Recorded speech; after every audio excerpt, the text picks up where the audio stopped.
Muy buenas tardes a todos, a todas. Les damos la bienvenida desde este espacio virtual del Instituto de Estudios Judiciales a esta charla sobre procesos constitucionales y proceso contencioso administrativo bonaerense, recaudos de admisibilidad, coexistencia de pretensiones y comparación entre ellos.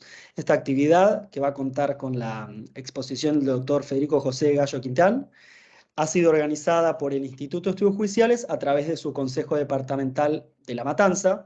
Nos acompaña el doctor José Nicolás Taraborelli, juez de la Cámara de Apelación en lo Civil y Comercial, y además presidente del Consejo Departamental del Instituto en La Matanza. Así que bueno, ahora le damos la palabra al doctor Taraborelli. Muchísimas gracias por su presentación y muchísimas gracias también a todos ustedes del Instituto de Estudios Judiciales de la Suprema Corte de Justicia que colaboran con nosotros para llevar adelante estos eventos de tipo académico para difundir los pensamientos jurídicos locales, porque nosotros también tenemos nuestros juristas que desarrollan temas y están en muy buenas condiciones para difundir sus ideas y sus pensamientos jurídicos. Bueno, hoy contamos, como dijo el señor, con la destacada presencia del doctor Federico José Gallo Quintán. El doctor es juez de primera instancia del Fuero Contencioso Administrativo, Civil y Comercial. Es docente universitario y, como ya lo han anunciado desde la Corte, en los distintos afiches se va a referir sobre el tema procesos contenciosos administrativos en la provincia de Buenos Aires, peticiones coexistentes, aspectos constitucionales y requisitos de admisibilidad de las demandas de pretensiones contencioso administrativo.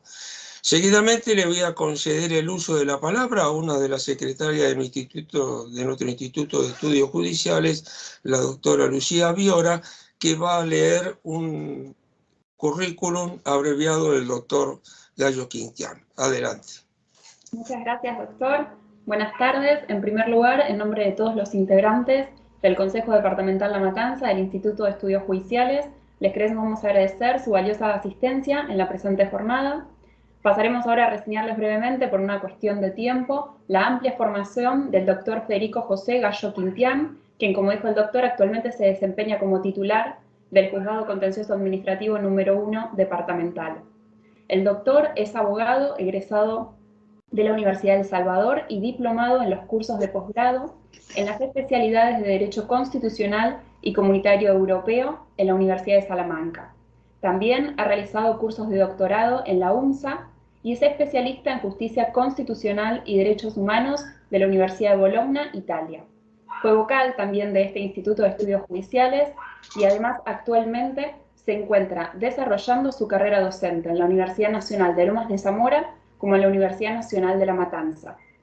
Es director del Instituto de Derecho Constitucional del Colegio de Abogados Departamental, vicepresidente de la Asociación Argentina de Justicia Constitucional, ha participado como coautor en 9 obras de la especialidad Derecho Procesal Administrativo y Justicia Constitucional, y ha sido disertante, conferencista y ponente en diversos congresos y jornadas de las especialidades mencionadas. Les damos nuevamente las gracias a todos los presentes por su asistencia a esta charla y en especial al doctor por su gentil colaboración y predisposición brindada con este instituto. Buenas tardes a todos. Agradezco especialmente la invitación que me cursara oportunamente el doctor Taraborelli en nombre del Instituto de Estudios Judiciales Departamental. Destacar la colaboración de la secretaria, agradecer la presencia de todos ustedes y en especial la colaboración y el arduo trabajo que viene imprimiendo la Suprema Corte a través de todos los institutos que nos permiten a través de esta vía transmitir nuestras ideas, nuestros conocimientos y sobre todo nuestra experiencia. En primer lugar quiero destacar y agradecer, después de tantos años, estar juntos, trabajando juntos, haber pertenecido con orgullo al Foro Contencioso Administrativo y haber sido secretario de la Cámara de Civil y Comercial Departamental. Por ende, también es un honor estar en este momento participando de esta actividad Y agradecerle también a todos los que han concurrido, ya que con las preguntas que seguramente van a formular, vamos a poder debatir ciertas cuestiones que hacen al mejoramiento de nuestra función. El por qué se seleccionó este tema en conjunto con los encargados del área fue relacionado a la experiencia que, si bien viene transitando desde 2003, el Foro Contencioso Administrativo en la provincia de Buenos Aires, todavía hay cuestiones que merecen debate y que van surgiendo temas competenciales diferenciados que nos permiten lograr un mejor acceso a la justicia. Como constitucionalistas, tomamos siempre distintas pautas conjuntamente con los otros profesores, la temática de comparar los procesos constitucionales, que generalmente son urgentes, la gran mayoría, con el proceso contencioso administrativo, que no deja de ser en la provincia de Buenos Aires un proceso también constitucional, porque tiene expreso reconocimiento en la normativa, específicamente en cuanto a los recaudos de admisibilidad y la atribución de control. En primer lugar, me gustaría mencionar que ante las distintas situaciones que tienen que ver con la emergencia, que tienen que ver o han tenido que ver, sobre todo con la pandemia, en las distintas etapas, se tuvo en consideración todo lo que fuera urgente y todo lo que fuera necesario para el profesional iniciar para una resolución rápida. Eso no significa que en nuestro fuero y en nuestra competencia no existan procesos sumarísimos y no existan posibilidades de articular medidas cautelares de urgente o pronta resolución.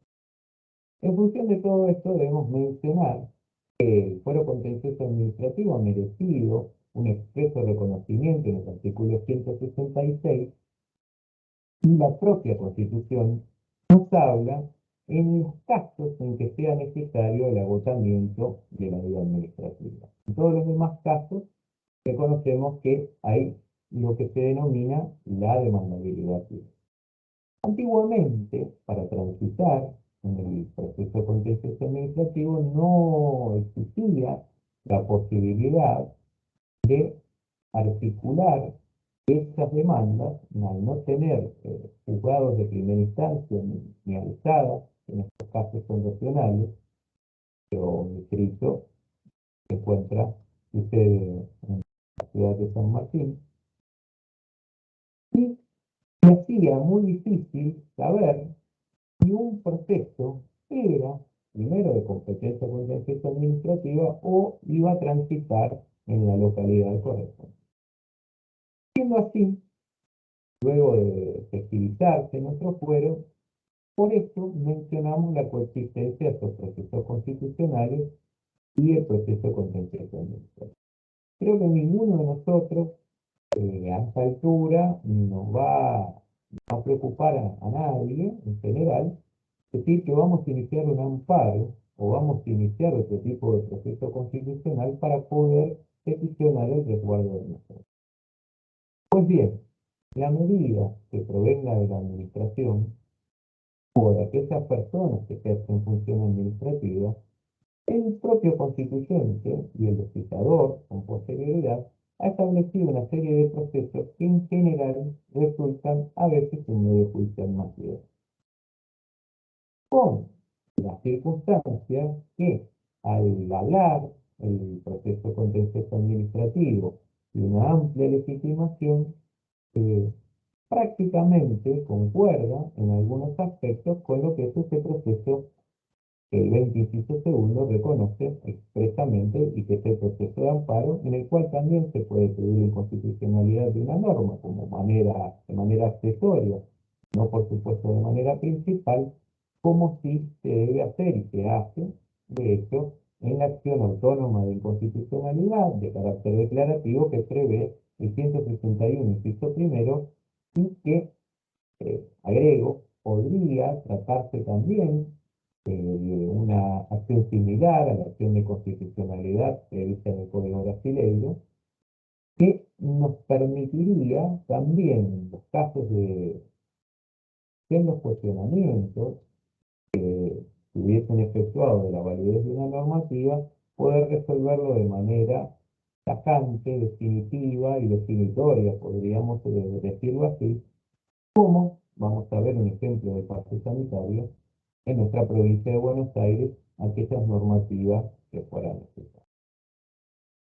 Bien, si se inicia un proceso de amparo, tenemos que tener para los recaudos de admisibilidad y competencia en especial consideración las resoluciones de la Suprema Corte que determinan específicamente que cuando la Constitución habla de cualquier juez, es cualquier juez o tribunal de primera instancia o instancia única, que todavía en nuestra provincia tenemos tribunal de instancia única del fuero laboral o tribunales orales también en materia penal.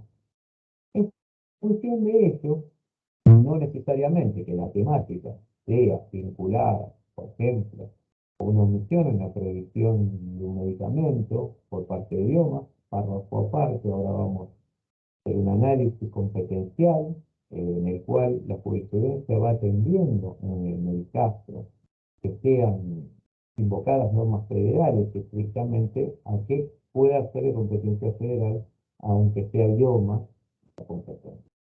Pero si no se diera así el caso, y se iniciara un proceso de amparo, como letrado, como oficial, o como parte, patrocinada debidamente, cualquier juez o tribunal va a ser el que va a tener que intervenir y no por eso va a ser incompetente. Si la propia ley de amparo determina el competente en materia de alzada, va a ser el órgano de alzada en el fuero contencioso administrativo en la medida que se tratare de esa temática. Entonces, ahí es donde tenemos el inconveniente y las cuestiones competenciales, en primer lugar, de resolver en 24 horas la medida cautelar que peticionaron, siempre que fuera, lógicamente, competencia provincial, continuar o no con ese trámite, rechazándolo o admitiendo y continuando el trámite, y la eventual impugnación que tramite, por supuesto, ante el fuero contencioso administrativo. Esto produce, a la postre, quizás algunas cuestiones interpretativas vinculadas a si hay un medio judicial más idóneo, como es el proceso contencioso administrativo, o no. Habitualmente, el fuero contencioso administrativo tiene herramientas, y la ley 12.008, conocida así por el número que tuvo en su origen, que es el Código Contencioso Administrativo, tiene herramientas en las cuales se puede tramitar un proceso en forma sumaria o sumarísima, y tiene un amplio abanico de medidas cautelares, inclusive de contenido positivo, que nos van a permitir quizás ser un medio igual de idóneo o más idóneo en algunos aspectos para poder tomar esa decisión. ¿Y por qué decimos esto?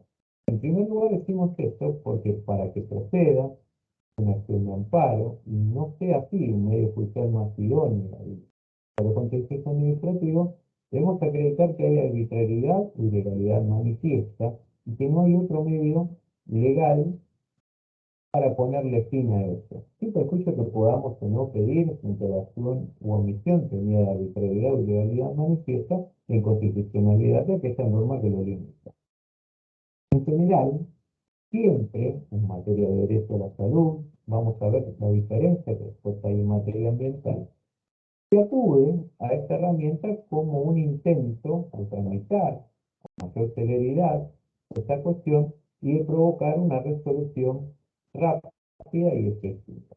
Eso no necesariamente va a producir una diferencia si nosotros la tramitáramos sin perjuicio de la admisibilidad que podemos hacer y sin perjuicio de peticionar un reconocimiento o restablecimiento de derechos en lo que tiene que ver con el derecho a la salud, que el propio artículo 36, inciso octavo, nos menciona en la Constitución de la provincia y nos habla del medicamento que por su condición de bien social integra el derecho a la salud. En función de eso, ¿y por qué me detengo en esta cuestión? No necesariamente. Si nosotros tomamos la decisión de proteger un derecho, tenemos que acudir al amparo. El amparo es una herramienta no subsidiaria, como y eso tiene gran parte de la jurisprudencia que es subsidiaria. No vamos a coincidir en ese supuesto, sino que es excepcional. Serán determinados supuestos donde la normalidad o los procesos que se pueda tomar para llevar a cabo y proteger mi derecho no fueran suficientes o no fueran satisfactorios. ¿Qué sucede? Si el único objeto que yo tengo por parte de un proceso de amparo es peticionar la inconstitucionalidad de una norma. Ahí sí existe un medio judicial más idóneo, que es la acción autónoma de inconstitucionalidad o acción de inconstitucionalidad, como ya mencionáramos en el 171, inciso primero. Esto ha sucedido modernamente en todos los procesos relacionados con el denominado pase sanitario, que determinaron que, si bien podría ser admitida una medida cautelar, transitaran y tramitaran efectivamente ante la Suprema Corte para que pudiera tomar una decisión en materia cautelar y, en el caso de admitirlo, tomar la decisión definitiva que corresponde. Trascendiendo esta situación, también debemos decir que en materia de amparo ambiental ya la jurisprudencia se ha ido consolidando y por el uso de la 11.723 en sus artículos 35 y siguientes, tramita directamente ante el Fuero Contencioso Administrativo y no es un amparo en sentido literal de la palabra que se sortee entre todos los organismos judiciales. Recientemente, un fallo Juliota Fabiana, que tramitó ante este fuero, así lo ha resuelto la Suprema Corte. Entonces, ¿cuál es la diferencia entre un amparo y otro? Pues vamos a ver también que existe el amparo por mora, pero su denominación no coincide con el objeto que tiene esta pretensión. Bien, la diferencia entre uno y otro es que el legislador, el constituyente, ha determinado en este caso que sea cualquier juez, menos en este supuesto específico en el cual literalmente tramita ante el Fuero Contencioso Administrativo en ambas instancias. Cuando hablamos de amparo por mora, debemos decir que el amparo por mora es un proceso, si bien se denomina así, un proceso que puede considerar sumario, o algunos autores lo consideran sumarísimo, tendiente a obtener que la administración, frente a su silencio, dicte o emita una resolución determinada. Lógicamente no podrá el juez sustituir la decisión que ha de tomar la administración, sino necesariamente decirle que se expida, ordenarle que se expida. Por eso la Constitución de la provincia, con muy buen tino, habla de acción u omisión. En este caso, podemos optar frente al silencio por lograr un silencio negativo u obtener una decisión en función de la cláusula del artículo 15 en cuanto amerita lograr la tutela judicial efectiva y garantizar de esta manera el derecho a ser oído, obteniendo que la administración se expida. Entonces, frente a un amparo, proceso excepcional, y un amparo por mora, proceso especial, nos damos cuenta, lógicamente y claramente, que no son pretensiones similares, porque en el caso de la acción de amparo yo sí puedo peticionar expresamente que se dicten medidas de contenido positivo y que se le ordene lo que debe hacer y específicamente qué insumo, por ejemplo, qué medicamento o qué aparatología o qué tratamiento brindar. En cambio, en el amparo por mora simplemente se le da una orden de expedirse en un plazo determinado para que, con posterioridad, si es que no pudiera satisfacer esa decisión, pueda cuestionarse o lograr su objetivo. Por ejemplo, más actual sería aquel amparo por mora en cuanto se demora la obtención de una decisión para admitir una jubilación, para admitir el reconocimiento de antigüedad en un supuesto que permita mejorar su salario. O en el caso de las decisiones en materia de empleo público relacionado con los policías, de lograr, sinceramente, y aunque sea el supuesto, una decisión que puede hacer hasta de exoneración o de cesantía para poder obtener un beneficio jubilatorio. No podría el juez sustituir ni dar una medida de contenido positivo. Eso no significa, como recaudo, simplemente requiere el silencio, no tiene un plazo de caducidad, que sí tiene el proceso de amparo, a diferencia del amparo por mora, que no se puedan peticionar medidas cautelares. Se resulta un poquito más difícil, quizá, de evaluar qué tipo de medidas cautelares se puede peticionar.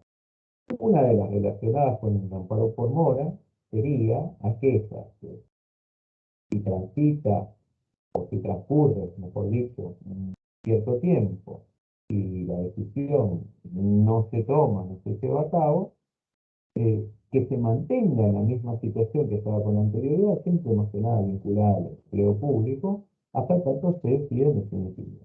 O hay otros aspectos, por ejemplo, vinculados a demoliciones, que se peticionan por obras construidas irregular o ilegalmente, en las cuales se mantenga esta situación hasta tanto la administración resuelva, por ejemplo, un recurso que ha sido articulado en sede administrativa. Entonces, de esta manera, el juez no le está dando un contenido positivo a esa medida, pero sí está tomando una decisión hasta tanto la administración se expida sin sustituir.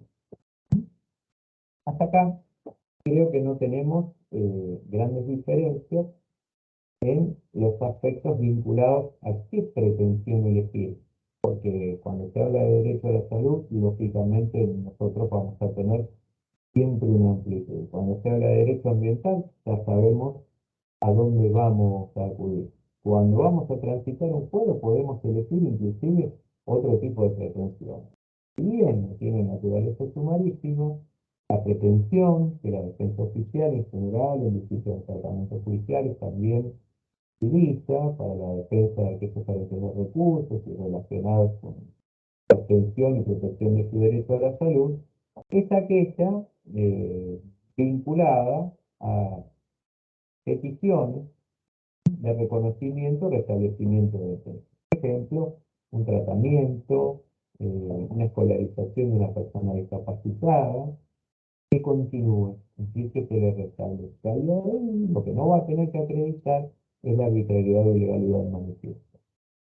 Pequeña diferencia que establece como recaudo de admisibilidad el Código Contencioso Administrativo, a diferencia del amparo que requiere de mayores presupuestos de proceder.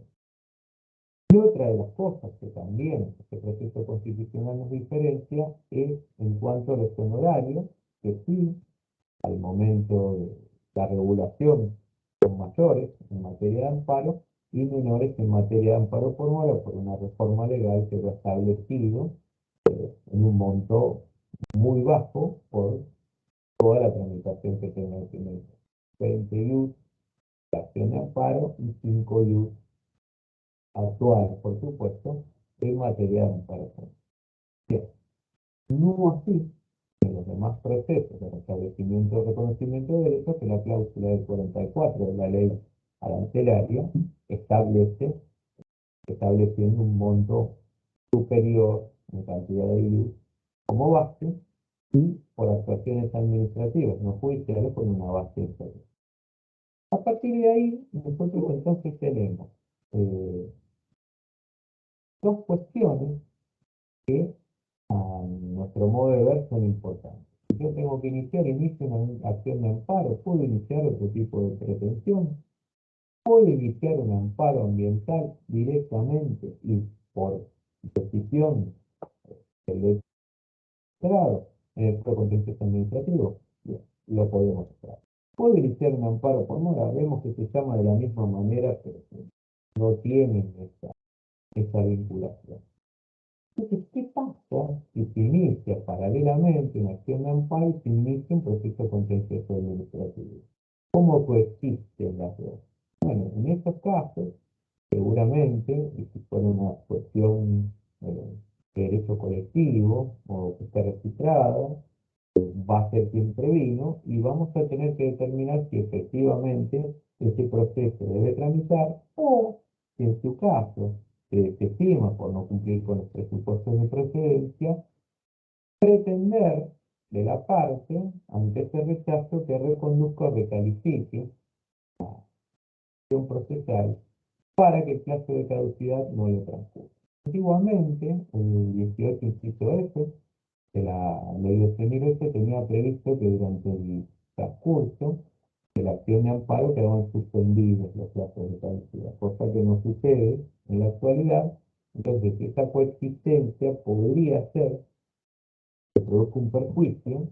En función de eso, lo más interesante sería, frente al desistimiento, pretender reconducir o recalificar o iniciar, frente al rechazo del límite, que podría también ser atribuido, el proceso contencioso administrativo tratando de no vulnerar y de que no se produzca efectivamente este plazo de caducidad. Esta decisión es más sencilla para el juez contencioso administrativo si rechaza esta acción de amparo. ¿Qué sucedería si un juez y otro fuero, o un tribunal y otro fuero, no lo hace? Bueno, sería quizás lo más aconsejable,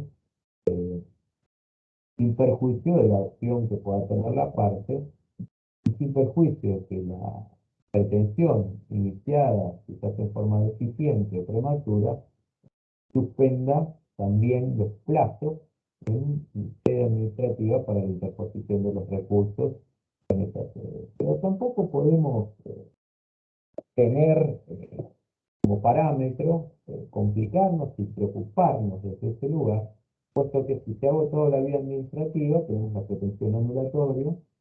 En el caso del amparo no es necesario, no lo dice la Constitución, el agotamiento de la vía administrativa, sino que nos habla de medios judiciales más idóneos. Y en el caso del silencio tenemos una pretensión específica que también podemos utilizar por amparo, pero es más coherente quizás utilizar esta herramienta, que si bien no nos va a otorgar mayor cantidad de honorarios, nos va a permitir transitarla con efectividad. Ante todas estas situaciones, tenemos sí procesos constitucionales que específicamente el constituyente atribuye específicamente a la posibilidad que el legislador determine cómo son, por ejemplo, el habeas data. En materia de habeas data, dependiendo si lo que se deben obtener es la corrección, supresión, modificación, confidencialidad o actualización de los datos que surjan de bancos de datos y sean públicos, ahí voy a poder articularla directamente al Rector de Contencioso Administrativo. En cambio, si es privada, lógicamente voy a ir a civil y comercial. Es en este proceso, a diferencia del amparo, donde no interviene cualquier juez, sino el juez competente. En el caso de la habeas data, será la alzada, si es contra la administración, el Foro Contencioso Administrativo Regional, la Cámara, y en el caso de la habeas data de bancos de datos privados, será lógicamente la Cámara Civil y Comercial de Familia departamental que corresponda a que sea organismo de defensa. Esa es la diferencia que hay entre habeas data y quizás en el amparo, sin dejar de mencionar, como decíamos, el amparo en materia ambiental. Bien, ante esta situación y la coexistencia de estos procesos, también tenemos otro proceso constitucional que, si bien siempre está atribuido a materia penal, como es el habeas corpus, siempre podemos decir que no determina necesariamente tanto de esta situación. Bueno, entonces, si nosotros tomamos la decisión de iniciar una habeas data, no tenemos ese inconveniente. Si nosotros tenemos que tomar la decisión de iniciar un habeas corpus, tenemos que tener como mérito ver en qué proceso o en qué fuero va transitando esa cuestión, y en función de eso también tomar la decisión de si es necesario o esa privación de la libertad que así. Otro proceso que lógicamente es constitucional y que se compara en su recaudo de admisibilidad con el fuero contencioso administrativo es la acción de inconstitucionalidad. Esta acción de inconstitucionalidad, también prevista, como mencionaba anteriormente, en el 161 inciso primero, nos permite la coexistencia de procesos constitucionales, amparos, por ejemplo, y también esta acción que es directa, que es abstracta, que es autónoma, y que en definitiva, modernamente nos ha permitido resolver aquellas cuestiones por parte de la Suprema Corte y no tener ese tránsito ante las distintas instancias. El ejemplo más claro, como mencionaba, ha sido la cuestión vinculada al pase sanitario y nos ha permitido que esa resolución fuera efectiva y que todos los trámites continuaran frente a él. Una de las cuestiones que nos ha tocado en el fuero, contencioso administrativo, en momentos en el cual se decía que la justicia no funcionaba adecuadamente, fueron las acciones de amparo presentadas para lograr el efectivo funcionamiento, aún por medios tecnológicos, cosa que estaba sucediendo, que de hecho por medios virtuales, cuestión que también así viene transitando, y si eso era el medio judicial más idóneo, o el medio judicial más idóneo era el que tramitaba ante la Suprema Corte.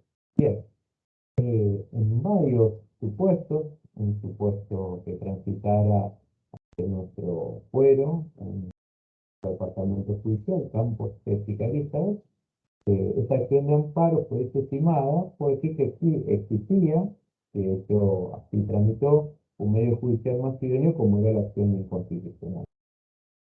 Lo mismo sucedió en el Departamento Judicial La Plata y se logró con posterioridad una decisión que debía tomar la administración en el marco de un amparo por mora iniciado por los colegios de abogados, por el Colproba específicamente, y que produjo un resultado verdaderamente provechoso en el cual permitió que la administración se extinga. Por eso, estas herramientas constitucionales deben utilizarse con un objeto lógicamente específico y en el caso de la acción de inconstitucionalidad no permitiría que, si bien hay algunas cuestiones accesorias que progresivamente se pueden admitir, no permitiría que si hay un proceso específico diferenciado, así lo haga. Lo mismo sucede con la acción de amparo en cuanto a las posibilidades que eso otorga.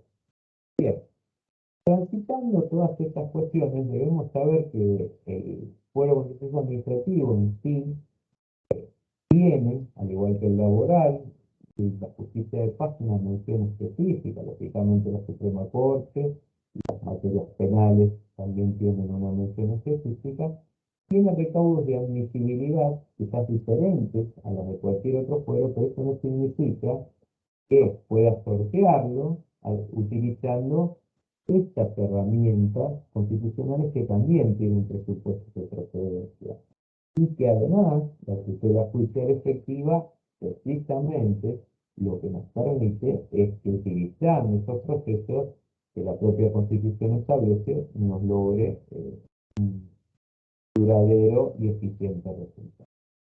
Ante tal situación, los presupuestos de procedencia de cualquier pretensión en el Poder Contencioso Administrativo, a diferencia quizás de algunos procesos constitucionales, a diferencia de los propios procesos, son la habilitación de instancia, son la legitimación y sobre todo ciertas cuestiones en las cuales sea necesario o no el agotamiento de la vida administrativa. Lógicamente, los procesos constitucionales en sí no permitirían, en prima facie, acumular pretensiones accesorias, como por ejemplo serían las indemnizatorias, cosa que sí en el Foro Contencioso Administrativo se permite cuando se logra con posterioridad la nulidad de un acto administrativo o al iniciarlo, reservando dentro de esto un plazo de prescripción. Es uno de los pocos casos que tenemos plazos de prescripción, las pretensiones indemnizatorias, llama así, esta tutela judicial efectiva se logra utilizando estos recaudos. En sí, la admisibilidad y la inadmisibilidad de un proceso constitucional quizás no nos determine que el derecho se pierda.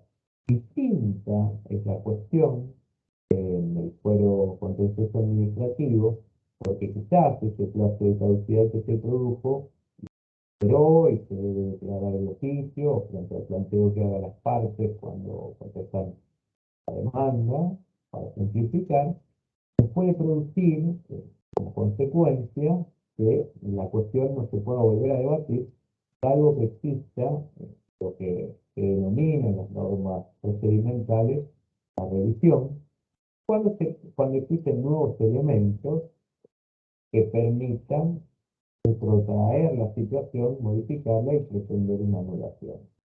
Es por esto que quizás la utilización correcta, contabilizando bien los plazos y teniendo en consideración los presupuestos de procedencia del contencioso administrativo, nos permitiría, luego, por ejemplo, del amparo por mora, como se dice la decisión, transitar los recursos que se les tuviera e iniciar el proceso cuando fuera necesario, nos permitiría, sin ninguna duda, lograr una mayor tutela judicial efectiva.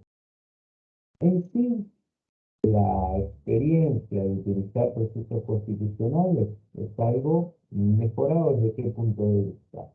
El letrado, el profesional que ejerce su actividad en el marco del Poder Judicial, también va a acudir más rápidamente a la Constitución y nos va a permitir que estos recaudos de procedencia así transiten. Utilizar estas herramientas, como ejemplo, para sortear plazos procedimentales, para obviar los trámites, para urgirlos o para lograr una medida autosatisfactiva, prácticamente ha sido descartado porque es un proceso que tiene silueta y tiene riesgos de tamaño. Utilizar el proceso contencioso administrativo adecuadamente nos va a permitir utilizar las medidas cautelares, nos va a permitir informarnos, nos va a permitir producir pruebas e inclusive en nuestro tránsito producir pruebas aún de oficio y aún después inclusive del llamamiento de autos para sentencia, lo cual el artículo 46 del Código nos da amplias facultades para lograr la tutela judicial efectiva. En sí, también, como todos nosotros sabemos, se pueden utilizar, y sobre todo en materia de la administración, se nos ocurren varios ejemplos, las cargas probatorias dinámicas, utilizando esa herramienta y dedicándole lógicamente a las partes, la analogía que así se va a utilizar, y nos va a permitir, aún que sea también, inclusive en los procesos de amparo, darle una solución a estas cuestiones que no pueden solucionarse de otra manera más que logrando y hurgando en esa verdad jurídica objetiva. Concepto también decir que hay procesos específicos, ya no como alzada, sino como procesos de instancia única, tramitan ante las cámaras, por ejemplo, son los tribunales de cuenta, o los tribunales fiscales de apelación, o los actos administrativos definitivos de los colegios o consejos profesionales, en los cuales, si bien tramitan ante la alzada, son un proceso como si fuera civil o un recurso directo en algunos casos a primera instancia. Eso no nos permitiría de ninguna manera iniciar un proceso de amparo de primera instancia sorteando esta competencia que en este caso sí, no tengo dudas que es más idónea y que sería una herramienta distorsiva que la herramienta constitucional así se ve. Por lo tanto, ante tal situación es necesaria y eficiente la utilización correcta de esa normativa. También, en muchas oportunidades, se peticiona la aplicación directa de la Constitución, utilizando para su valoración, ya que en materia de cuestiones indemnizatorias no podemos utilizar el Código Civil y Comercial, sino que tenemos que acudir, conforme a la jurisprudencia, por lo menos de la región, que sacarla, un paso que menciona, acudir por analogía, a la ley de responsabilidad del Estado, dictada por el Congreso Nacional, y en función de todo esto nos permitiría también aplicar esas normas al consumidor, pero como una cuestión de acción valorativa, no como una cuestión que permita sortear la imposibilidad de aplicar el Código Civil y Comercial y nos permite incluir cláusulas para las cuales el fuero no está habilitado. ¿Por qué hago mención a esta cuestión? Porque también la responsabilidad de la administración, la responsabilidad del Estado, de los colegios profesionales, o aún lo que es el error judicial, está previsto en nuestra Constitución, en el artículo 57, y es un proceso constitucional que también tiene que transitar y ser transitado adecuadamente. Por lo tanto, no hay ninguna duda que la utilización de todas estas herramientas se puede ir ampliando, pero conocer la normativa, transitar el procedimiento y conocer el proceso, sin ninguna duda nos permitiría lograr una mejor tutela judicial efectiva o lograrla efectivamente.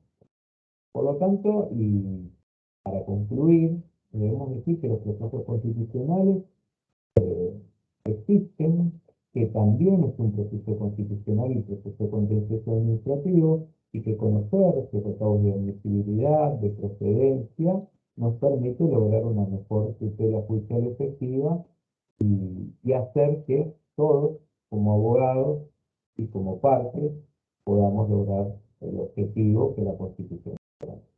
Muchas gracias.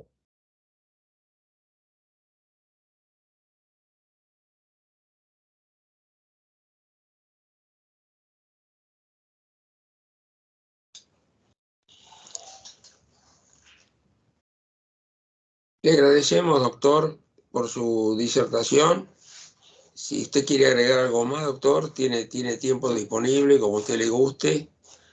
Y si le parece bien, abrimos entonces un segmento de tiempo para que el auditorio pueda realizarle a usted algunas preguntas que usted desee esclarecer. Así de que está invitado el auditorio a los efectos de hacer las preguntas que consideren pertinentes sobre el marco del desarrollo del tema de hoy.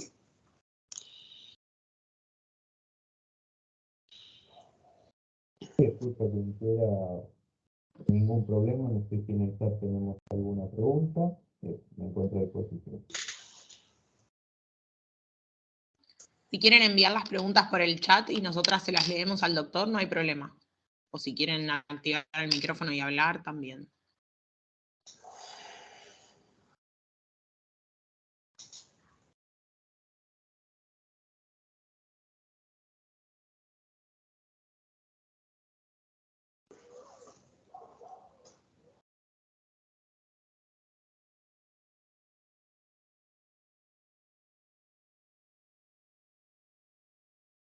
Bueno, muy bien. Agregar también, hasta que surjan las preguntas, que se da el supuesto que nuestro fuero también estuvo originado en la Constitución y estuvo originado en una presentación de una acción de amparo hace ya mucho tiempo que permitió su efectiva implementación. Pero una vez que la implementación se hizo, lo importante es conocer la normativa que nos permite utilizar para no tropezar con esas cosas. ¿Sí?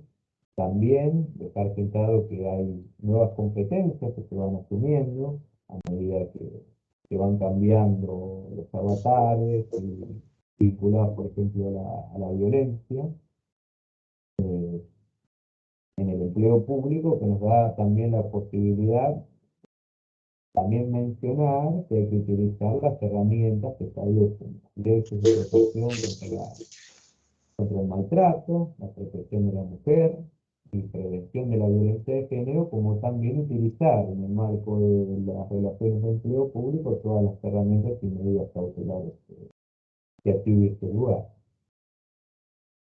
Por otro lado, también decirles que la utilización del solo contexto administrativo para el profesional, letrados de la matrícula que aquí están, también va a permitir una regulación de un horario diferenciado, un poquito más amplia que los procesos constitucionales vigentes. Si hay una pregunta ahí que no llegó a leer. Sí, doctor, le pasamos la pregunta. Dice, Sequeira Martín, ante una acción de lesividad por parte de la Administración en la que además se pide la suspensión de los efectos del acto administrativo como medida cautelar, ¿se puede pedir mediante un amparo o una acción declarativa de inconstitucionalidad que vuelva a tener efectos el acto administrativo? La pregunta es muy inteligente desde el punto de vista en el cual, en primer lugar, tenemos que tener en cuenta la legitimación. La legitimación para actuar en la acción de lesividad, como todos nosotros sabemos, la tiene la administración frente a un acto que está adquirido de la fuerza de cosa juzgada y que no puede revocar sin producir perjuicios a terceros, no puede anular la administración. Ante esa situación, si la administración tomara la decisión de iniciar una acción de amparo, correría el riesgo de admitir que hay arbitrariedad o ilegalidad manifiesta y así debiera acreditarlo en su decisión. Distinto es el caso de la acción de lesividad en el cual podría admitir que hubo un error y que este acto administrativo ya conocía, tuvo la relevancia de constituirse en una cosa juzgada administrativa y no poder modificarlo, y peticionarle al juez que lo anule, lógicamente resguardando el derecho de las demás partes que podrían ser beneficiadas con ese acto. Entonces, generalmente la acción de amparo, ahí sí me animo a decir que tendría un medio judicial más idóneo como la acción de lesividad, si bien no mencionada expresamente así, sino como pretensión anulatoria, en cuanto el 9 y el 10 nos dan legitimación a la administración para su iniciarlo. La medida cautelar que se pudiese peticionar sería aquella, similar, y tomándola por analogía, cuando viene la pregunta, del artículo 25, en cuanto pudiese producir perjuicios irreversibles. Esos perjuicios irreversibles son, como la propia palabra lo dice, que no se pudieran sustituir aún con una indemnización. Sería un caso verdaderamente de extrema preocupación y un caso de que el perjuicio que se produjera fuera disvalor en relación al derecho que se tiene a proteger. Con respecto a la acción de inconstitucionalidad o acción declarativa, en el caso de la acción de inconstitucionalidad, podría llegar a asimilarse en el cual sea la cuestión una norma general, impersonal o abstracta, que precisamente el ribete que tiene la acción de inconstitucionalidad es su generalidad, sin perjuicio que pueda afectar a derechos patrimoniales o derechos no patrimoniales en los cuales los plazos de caducidad son diferentes. Frente a esta situación, también me animo a decir que la vieja acción de jactancia, pretensión declarativa o acción meramente declarativa está reconocida y se aplican normas del Código Procesal Civil y Comercial. En nuestro fuero tampoco requiere ni un plazo de caducidad ni precisamente recaudos formales de admisibilidad, más que no existe otro medio legal para ponerle fin. Y en este caso, sin ninguna duda, hay un medio legal para ponerle fin, que sería la pretensión anulatoria. Y la medida cautelar podría ser esa. Yo creo que sería lo más adecuado y correcto para, en la medida que la administración así continúe. Sin perjuicio que la administración podría también suspender el efecto de ejecución de un acto que peticionara a esa misma o se diera cuenta que podría producir un perjuicio irreversible.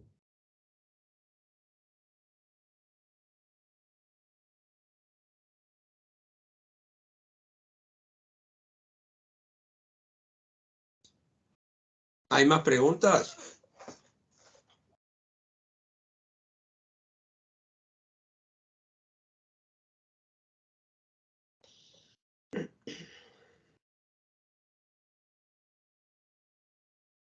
Bueno, muy bien. Simplemente agregar que también hay cuestiones pendientes de reglamentación en nuestro fuero y de utilización por parte de los profesionales. Bueno, una tarea pendiente que habla la Constitución también de la responsabilidad, es lograr la ley de responsabilidad de la administración, para no tener que acudir por analogía y poder resolver concordantemente en todos los departamentos judiciales y en todas las regiones de la misma manera. Yo creo que eso sí la cuestión pendiente. Bueno, en el chat no veo ninguna pregunta más, así que si le parece, doctor, cerramos la charla acá. Muchas gracias por su colaboración. Muy claro, como siempre, así que gracias de parte de todo el instituto. Bueno, buenas tardes a todos. Muchas gracias al auditorio por haber presenciado la conferencia del día de hoy. Muchísimas gracias al disertante, fundamentalmente, a Gallo, que lo apreciamos mucho. Y bueno, y quedamos siempre conectados para difundir la cultura y difundir nuestro polo académico departamental del Departamento Judicial de La Matanza. Así que muchas gracias a todos, muchas gracias a las secretarias y muchas gracias a toda la gente del Instituto de Estudios Judiciales de La Plata. Buenas tardes y que la pasen lindo. Gracias, Gallito. Hasta luego. Chao, buenas tardes a todos.